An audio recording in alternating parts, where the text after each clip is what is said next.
Hi, I'm Melanie Barr. Welcome to the She Built It Experience with Melanie. You're here because you want to experience the life and business that you crave.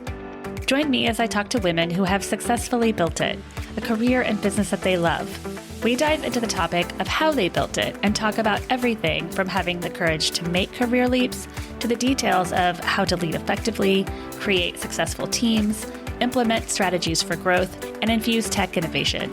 Magic happens when we focus on the part of ourselves and our business that brings us joy. So let's dive in. Sandi Kronick is the founder of Happy Dirt and a leader working to build a sustainable organic food system in the southeast region of the U.S. and North Carolina. What started as a small business committed to helping organic tobacco farmers diversify, Happy Dirt has paid hundreds of regional organic farmers millions of dollars and supported many farmers transitioning into growing organic vegetables. She has given hundreds of workshops about the sustainable food movement, integrity and transparency in the supply chain, as well as all aspects of the Happy Dirt business model, including financing, marketing, employee engagement, and grower ownership. Thank you so much for joining us today, Sandi. You are one of the leaders working to build a sustainable organic food system in the southeast region of the U.S. and North Carolina. Share with us more about who you are and what you did before launching Happy Dirt and how you came up with the idea to launch it. I actually love this story because it really is quite random, and I always hope it inspires people to invite the unusual paths because you don't ever know where it'll lead. So I started this work when I was an undergrad. I participated in a cooperative dining program, which was an option to opt out of the campus dining service. It was really fun, and it was student-led, but it was run through a lottery. So after 2 years of intensive leadership and awesome work, I was no more eligible than anybody else to get into the program because the lottery. And so when I didn't get in, I applied for a regional coordinating position, like one of the campus-wide system projects. I applied for compost coordinator or local food coordinator, and I would have been happy with anything as long as I didn't have to eat the cafeteria food, and happened to get the local food coordination job. So what it meant is that I had a staff. I had a team of people who owed me hours every week, and I assigned them routes to go pick up product from mostly Amish farmers who didn't do any driving or emailing or phone calls. It was really a great challenge of learning the basics of communication, not being bashful. The biggest challenge for me was, how do I make this incredibly convenient for college students? So I had to make sure that the timing of my offering was beating the national availability list that they were looking at and offering recipes. So I think that was the year that I really learned how to herd cats. I felt really empowered after that. So I could have gone in many different directions. Environmentalism has always been a part of who I am. I moved to North Carolina after undergrad. It was very clear to me that there was a booming farmers market scene with small farmers, very diversified crops that were fabulous at doing their own marketing. They would stand behind the booth and tell their stories and bond with their customer in just the most incredibly powerful way. But I knew that when I would go to the grocery store, there was nothing local on the shelves, certainly not organic either. And so I just fished around for a few weeks and landed a job with somebody who within the interview was like, I'm going to write a grant so that you can do the work that you're clearly meant to do, because there are a lot of tobacco farmers in the state who need an emerging crop. And so if you can help them sell collards and kale, that's what they need to move forward. And that's what the markets needed as well. So that's really the path to launching this. It was always a very publicly minded group. We got a tiny amount of seed funding through the state legislature through a grant. So it was lovely and gentle, actually. So interesting, you learned how to create and run a business through the program in college. And you just took it out of college and turned it into a business, which is so fun. And have you always been interested in health and wellness and eating healthy and eating organic foods? Mm-hmm. Yeah, you're reminding me that it's worth mentioning. I never took a business class in my entire life either, anything about management, et cetera. But yeah, wellness and feeling really empowered about making my own decisions has always been a core part of who I am. I happened to become a vegetarian when I was 11 years old. I'm not a vegetarian anymore. I think I did that for about 10 years. So right around the time I was working with local farmers, I was more open to eating more meat and things like that. But I've always been really passionate. It's important to me to talk to younger audiences because I really think it's important for them to know that no matter what they want to do in the world, you have to take good care of yourself or else you can't achieve your goals. The best way that anyone could try to make the world a better place is actually just be aware of what helps them feel good, period.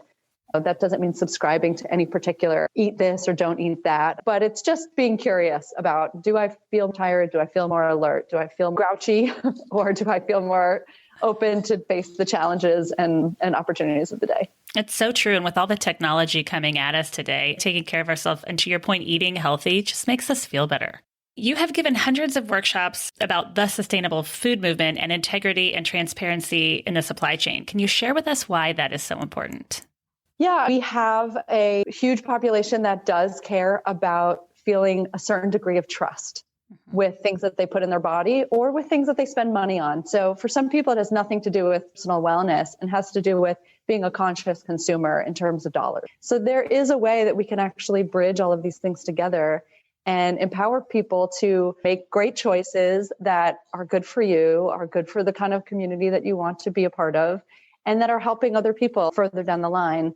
But we really can't do that if we don't see some degree of transparency or labeling within the marketplace. And so it can be very overwhelming, and it's overwhelming for me. And I live and breathe this every day for decades. There are ways that you should know what to look for and what not to look for. And it's all based on your own values. Like, everyone has to make their own choices. And I think it's important that people have choice. And that's the thing we're trying to improve upon, is if you don't have choice, or if you don't know that you have choice, then you are participating, but it's probably something that's continuing to work against you. As a company, we're trying to help other companies. We're B2B. We try to help other companies achieve their values by making it easier. We're like broker of that relationship, and it's a privilege. It's an intense responsibility. There's a lot of cleaning up that sometimes needs to happen in the middle. But nonetheless, if we can make it more convenient for an industry to be able to execute their values and hand those options and opportunities onto their customer, then our customers happier and more successful, their customers happier and more loyal, and we get to continue to do the good work that we want to do in supporting farmers. That's so true. And I think consumers and customers can always learn something new. During COVID, we started cooking so much more. You can make an incredible meal, sometimes saving money with really good produce. And sometimes you think, oh, I might not be able to do that unless I go to a restaurant. And we learned that now we cook our food at home almost just as much. And it's been a really fun thing because it forced us to slow down. Our busy life slowed down where we had a little bit more time. Yeah. And it really is an important way to spend time together or spend time by yourself. There's nothing better than putting on some music and chopping all the things. And I discovered I really love to clean up while I'm cooking now. There's certain things that are just become a part of your nature. What I really loved about that process of people discovering or rediscovering cooking is also the challenge that can come when you're working with something that you're not familiar with. Psychologically, humans, when we are in a supermarket, we are the biggest creatures of habit. We look at exactly the same things and we ignore all the same things. The positive thing is that it led people to be a little bit more curious in the kitchen and find new things that they might like that they would not normally have experimented with before. And generally that leads you to a lot more healthier options as well. Like the things that you're more comfortable with, unfortunately, in society tend to be the things that might not be as nutrient dense or have all the same vitamin or freshness properties. I hope that that's a trend that sticks, is that we spend more time in the kitchen, we spend more time slowing down, connecting with our food. There's some scientific data that shows that things are healthier when we're actually eating in a more mindful process. My husband started to cook dinner because it was a nice stress relief. Then my daughter and I were bored around the house. And so we started to do Sunday brunches. And so we would start looking at different recipes and, to your point, using different food. Because I'm sure if you look at all the tracking, right, from the grocery stores, that you're right, we are buying a lot of the same things. But on a Saturday night, my daughter and I would put on music and prep for the next day. And then it would all be prepped for the morning and put on music. And it just became a wonderful thing. For it's a good family. point, actually. It's such an important antidote to stress, is that bonding time and that plan. You think about it in advance. What are we going to make? And then you're there in the moment and you're like, whoa, we're really going to live this up.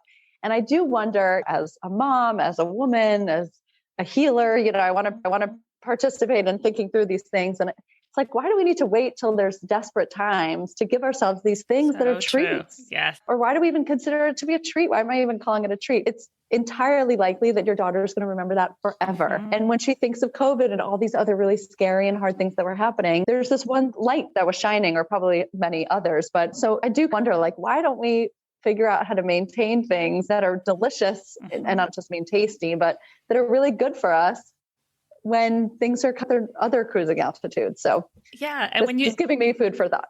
Yeah. And when you think about cooking, sometimes you think, oh, it's going to take so much effort.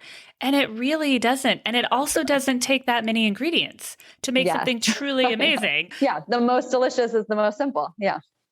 The Happy Dirt business model includes financing, marketing, employee engagement, and grower ownership. Tell us about your business model and why you created it like that. I love talking about this because it was really a happy accident, but I think it's one of the major industry distinguishers for us. We are in an industry that tends to not be owned by women and tends to have one person in charge. And the farmers are generally, especially because they're working with a perishable product, they're dealing with something that's going to rot. It is a phrase in our business, sell the stuff before it rots. That's what you need to do. And so the farmers have a very weak negotiating position. Our model all along was, how do we lift up the farmer? How do we give them the security of fair pricing in terms of packaging or labeling or certifications, food safety? I always like to talk about wellness in terms of quality of life. Farming is incredibly hard, incredibly stressful. It's one of the most dangerous jobs in this country. So if we want to be able to secure a stable supply of fresh food, healthy food, things that we need as consumers, we need to do as a society what we can to make farming a more viable career. The kind of career that one farmer is going to tell their children at the dinner table, I hope if you do well at school and you work hard, you can become a farmer too one day. And when I first came into this business, a lot of the farmers I was working with said, no, I told my kid to go get a nursing job in the city because this is not a good way to live. And there's a lot to unpack there. But that being said, we want to help farmers feel dignity, feel profitable, feel healthy, but we want to give them security. Like, we are their partner and we're going to be waking up in the middle of the night worrying about something with them. They're not alone. Farming is incredibly isolating also. So just being part of a network is resiliency, which I think is incredibly simple, but actually a very powerful thing. It's very well understood that being a part of a network helps people participate and sustain through the hard times. We launched, and the whole year I kept telling everybody, if this pilot experiment works, at the end of the year, we're going to want to launch it into a grower-owned entity. And so it was just the fabulous luck of being so young and optimistic. And I hired a consultant because I knew I shouldn't be neutral. I should be able to have opinions. And there was a lawyer and a CPA in the room, and 13 farmers showed up. And we all left as owners of a company. And I assumed it would be a co-op because I just thought that's what farmers do. They form co-ops when we want them to be a part of an ownership model. And the farmers were all like, "Nuh-uh, Sandi, we need you to own this thing." And I was like, this is really important that the farmers own it, because that will always be how we know that this company is sustaining itself in commitment to farmers. We cannot just go out there and care about the price of lettuce. We have to care about who we're buying the lettuce from. And we have to be able to offer our customers the safety that when they're buying from us, they are fulfilling their desire to really support farmers. So that's our work to do. And if we don't have you in the ownership model, it'll be a much harder thing for us to execute as the company grows and evolves. So we came up with this hybrid ownership. So myself and one other staff person are part owners in the company. And right now there's 16 farmers that are part owners in the company as well. And that farmer pool elects a couple of farmers to sit on the board who are engaged in quarterly board meetings and things like that. So from a governance perspective and a financial perspective, farmers are soup to nuts engaged in everything we do, which is really fun and also sometimes annoying for them. They just want to wake up and focus on their soil and their crops and their workers. But at the end of the day, they also really love knowing that they are participating in something that they believe in and something that they want to be there beyond them for their children. It's been really rewarding. And I love that you say improving the desire for the profession and to become a farmer, because we all have to eat. Exactly. And this is particularly interesting for me. I'm sitting in California, but my great-grandmother came over to the U.S. from Norway, and they became farmers in Iowa. Oh, wow. And my family owns a farm in Iowa.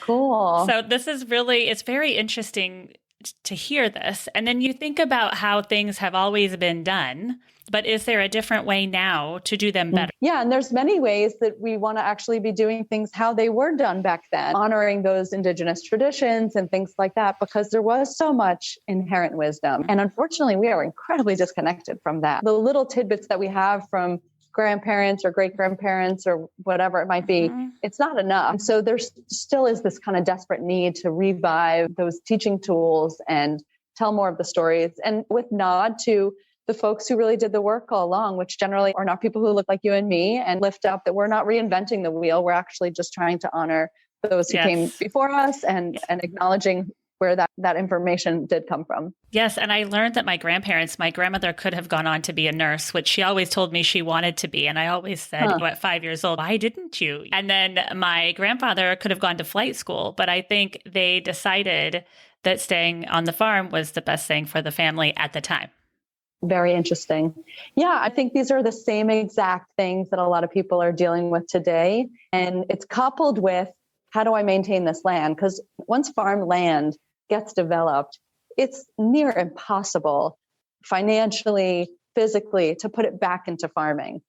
Any development it goes into, whether it's commercial, residential, industrial, et cetera, it's literally just not going to be able to go back into farming. So there's a pressure, sometimes often a family history pressure of how do I make sure to keep this going? At the same time, you're turning down other careers and things like that. Sometimes things that you really want to do. We have to be able to talk about this. It's the most awkward thing ever for my farmers, but I bring up mental health on the regular because I know they're not talking about it in other environments, and it really needs to get talked about. And hopefully by talking about it, we're taking the stigma away. We're building more resiliency. When you started your business, and you say this in the beginning of your company video, it was said that the business idea was bold, naive, and wacky. And look at your company growth and where you are today and your success. What would you say to someone launching and growing a business who might come up against something like this? Continue to hone your own sense of intuition, because if you believe in this idea when you're really grounded, like if you believe in this when you're in a quiet place and you can entertain the challenges inside of your head or talk to other people about it, it's because you're wanting to participate in it. I cared about vegetables for many years because that's what I was eating. And I cared about being able to support farmers because I knew the farmers are good people. And I trust that if they're putting their hands in the soil and they're eating that food, it's less likely to have the chemicals in it that I didn't want in my body, or that I didn't want in the soil and that I didn't want in the farm worker's body. It was easier for me to make it through the really hard days, nights, mornings, middle of the night, because this was something that not only did I believe in on paper, but I believed in it literally in the sense of them doing this for other people like me. Yeah. And we all have bad days, but it's so much easier when you're so passionate about what you do, when you use talents that just come naturally and the things that you want to wake up and think about every day. Yeah, it's been really helpful. That passion has been like renewable energy for me. I don't have to do much in order to be able to take out of that bank. And I know that that's unique, and I'm really grateful to be able to operate from that system. Yeah. And you were helping to feed the world. Farmers are an endangered species. Farmland is an endangered species. There's so much risk, even in one season. If we fail a farmer by not moving everything that's edible, everything that's nutritious out of their field within that season, then who knows if they're going to not plant that same thing next year? Who knows if they're going to decide to go back into tobacco or into corn or something like that, which is not horrible, but we want to keep them growing like dark leafy greens or cruciferous vegetables or things with vitamin C, all these different properties that are harder to come by. I ask this question at the end of every episode because I believe bringing joy into our daily lives is so important. Magic happens when we focus on the part of ourselves and our business that brings us joy. What is one tip you can leave with us today about how you find and live your joy?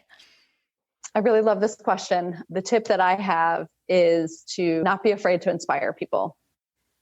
For me, the joy comes from throwing ideas out, helping the team here of amazing people who work here, the farmers that we work with, and the vendors that we work with. They all work in a very specific lane. And for us to be able to bring to them inspiration, gratitude, thanks, to be able to say that I heard from somebody that corn that they ate was the best thing that they've had in years, and be able to pass that back to the farmer, that currency of inspiration and gratitude is an incredible fuel. And so for us to be able to bridge, not just transactionally, but bridge positive feelings for people is really rewarding. Anyone could do this. I'm no different than anybody else, but to be able to like sit in your seat of whatever your job is and make room for spreading inspiration will help you do a better job and help people who work with you to want to do better as well. I love that. And the advice to inspire people, we don't always think about it. So saying, don't be afraid to inspire people.